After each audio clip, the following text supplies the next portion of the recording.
Salut à tous et bienvenue à vous qui vous baladez sur les internets, je suis Roman et ici on va parler de pop culture, d'où elle vient, qui en consomme, qui nage dedans et qui s'y perd. Pour débuter on pourrait peut-être déjà essayer de cerner un peu cette pop culture, mais c'est un peu plus compliqué qu'une simple définition du Larousse.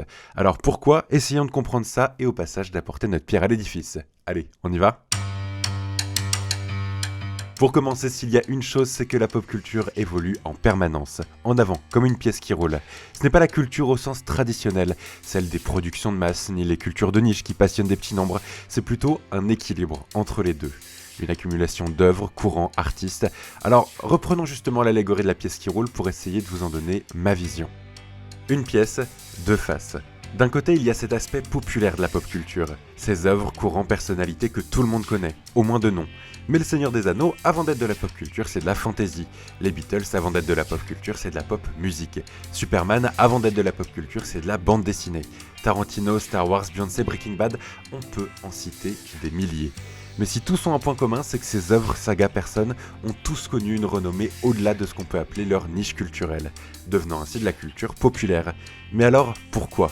Pourquoi ces exemples ont su rester dans les mémoires comme des témoins d'une époque? J'y vois deux possibilités majeures. D'un côté, un produit qui cristallise tout ce qu'aime une génération, comme How I Met Your Mother par exemple, rassemblant les caractères de personnages, les codes vestimentaires ou techniques de réalisation qui plaisent à l'époque. Les consommateurs de culture se retrouvent et se projettent dans ces œuvres. De l'autre, c'est plutôt l'inverse, la fraîcheur, la nouveauté, l'innovation qui vont faire sortir ces œuvres de leur pli culturel jusqu'à bouleverser les codes des œuvres plus traditionnelles. Prenons Die Hard par exemple. Qui êtes-vous? Une mouche dans le lait, mon cher Hans. Un petit rouage qui grippe. Un emmerdeur.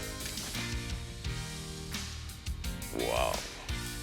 Ce fut l'un des premiers blockbusters d'action à ne pas apporter un héros tout puissant.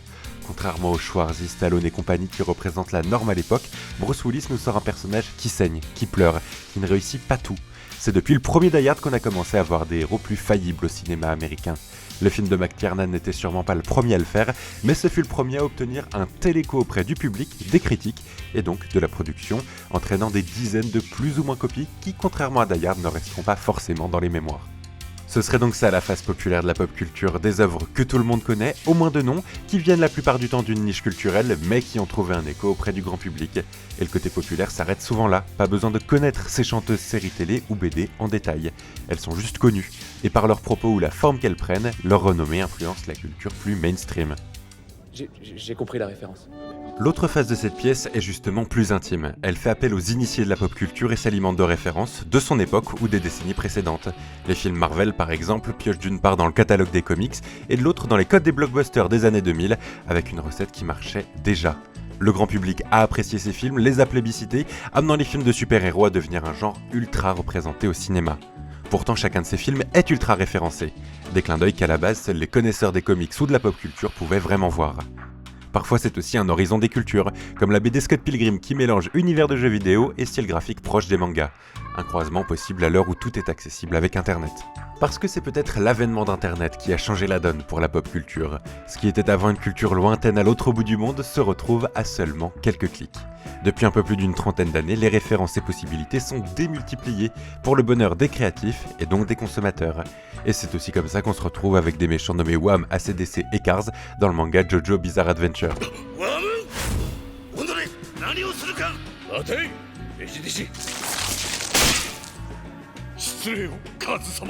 Cette face référencée est donc primordiale, puisque c'est elle qui va nourrir les créations les plus grand public, et le plus souvent, c'est aussi elle qui va casser les codes, apporter cette fraîcheur dans nos habitudes culturelles.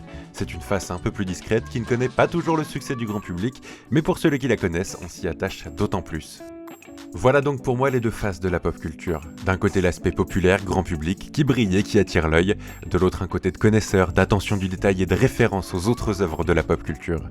Il y a bien sûr des nuances, certaines catégories se croisent et parfois ça ne rentre dans aucune case, mais la pop culture avance, toujours. Et c'est sûrement l'un des fondements de la pop culture, sa capacité et sa vitesse d'évolution. Elle court en tête, défriche ce que la production de masse va ensuite reprendre à son compte, voyant le succès de la pop culture, elle va essayer de lui ressembler, déformant légèrement son idée, perdant ce petit truc qui fait sa saveur. En courant en permanence devant, en sublimant tout ce que la culture traditionnelle évite, rejette ou moque, la pop culture risque en revanche de tomber dans un travers qu'on reproche déjà à nos aïeux, l'élitisme. No pop culture references. Seriously? Well, I think we can all agree they tend to alienate those who don't get the reference, making them feel like the other.